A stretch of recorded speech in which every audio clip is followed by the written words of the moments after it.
Stoked to be in Vegas, dude. I mean, first time playing Life is Beautiful. The album's finally done, finally coming out. I was wrong, I know, I know. I just wanna say that I was wrong, I know, I know. Yes. I'm especially excited. I took the summer off. This is my first show back with the boys. This is my first show post surgery. The adventure of going to different places and meeting different people and getting to play for different audiences. I love that aspect so much.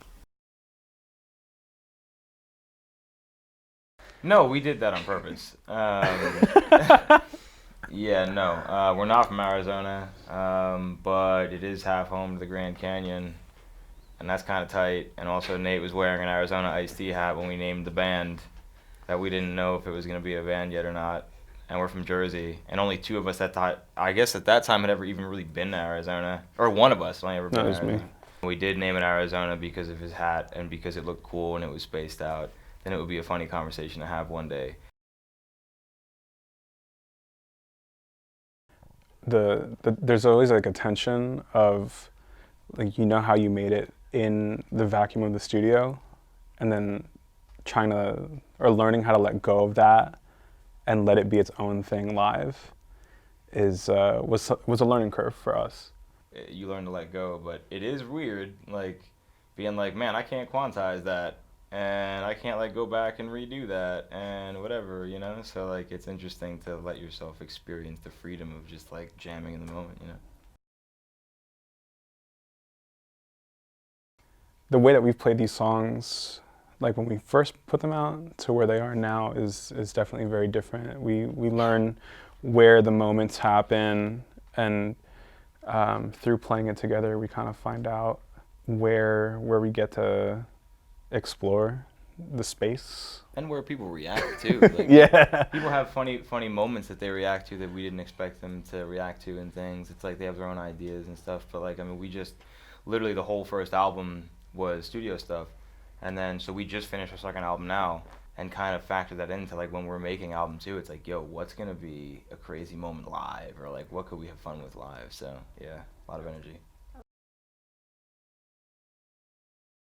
Well, the good thing is we've all lived with each other at some point. Yeah. So most of that way before Arizona. Basic, typical roommate drama is gone. Yep. And it's funny because we're not really as rock star as we're pretty tame. It could be, yeah. Yeah, we're kind of grandpas. My biggest thing is just keep the bus clean. I hate it when people's stuff is around. And your Cheerios. Nate's gotta have Cheerios. I love Cheerios. The Cheerios and bananas. Everybody's got their own thing. I game a lot. I have a gaming laptop. I'm always playing. Literally, I'll 5 minutes before stage, I'm playing Rocket League. I get off stage, I'm and I go to the back of the bus and play Rocket League, and just try to live a normal life as much as you can. The most audible thing you'll hear outside of normal talking is the sound of FIFA, and then those subsequent sort of reactions from whatever's going on during the game. And John Wick. And John Wick, yes. So we had a big John Wick moment. It's less music, more games and movies, essentially, right? No, but in particular, John Wick and Nicolas Cage. It's a thing. I mean, at the onset for me, it was definitely more of the emo hardcore scene. I grew up going to see Under Oath, Me Without You, Thrice, bands like that. I just went to all their shows, and that made me fall in love with just going to shows and giving fans the kind of experiences I used to have when I was going to all these shows, where you just went and even if you went by yourself, it still felt like you knew everyone there because everyone was such a part of that community. For all of us, it's interestingly different because I didn't go to any live shows growing up, and by the time that I was my first time ever on stage was Arizona, and I think it was probably my 4th time ever in a live music setting. So for me, it was more of just listening to stuff that my dad, Chicago and other cool stuff, and just hearing a huge wall of sound and being damn, some guys did that, huh? It's pretty crazy. I mean, the entire inspiration to my life is Kenny G. Interesting classics. Interesting So, classics, yeah. Silhouettes album is where it's at. Yeah, I'll just stop there.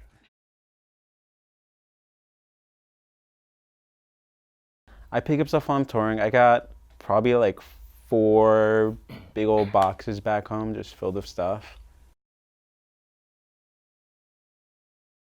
I don't want to say it's like my most prized one because I didn't even buy it, but it was a really cool moment because I wasn't expecting it. I was at Amoeba Records in LA and I was just flicking through everything and I found our album and I was like, whoa. I didn't know this was in stores like that. Oh, you told me this. Yeah. Wow, that's pretty So that was a cool moment, like crate digging, because like that's the last thing I expected to pull out.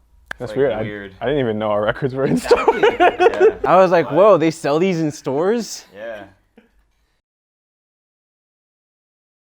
A lot of people think nostalgic and it's about like these past memories, but really the song centers itself more around the idea of like the regret. So in the video we see play out like the couple and they had their memories and they had that point where they were together, and I think really it's just one of those things where we wanted to give a little bit of that, but not too much of that, because like what we hate is pushing too much of like a story on a song, and then because for us like we connect all to it in our own individual ways. Right. Even though it'll be like this one song, like we have our own thing with it, and I think other people that listen should be able to have their own thing to it. I don't know, it's been a while since I've been in the Philippines. I want to go. That's tight. I want to go to Asia. It's been a while. That's tight. That's tight. I always get nostalgic about that. I'm nostalgic about stuff all the time. All the time. I'll do stuff and like literally 3 months will go by and I forget I did it, and I'll just be hanging out one day, walking, and people were talking and I'm hanging. I'm just in the back of the group walking, and I'll think back to myself. I'm like, huh, wow, the food in the green room at Staples Center on that Panic tour was insane. And they told me to get the pie and I didn't get the pie. And like everyone really talked about it a lot that weekend. And like, man, what a good time. Poor decision, but what a good time, man. Yeah. This is literally something he said to me before.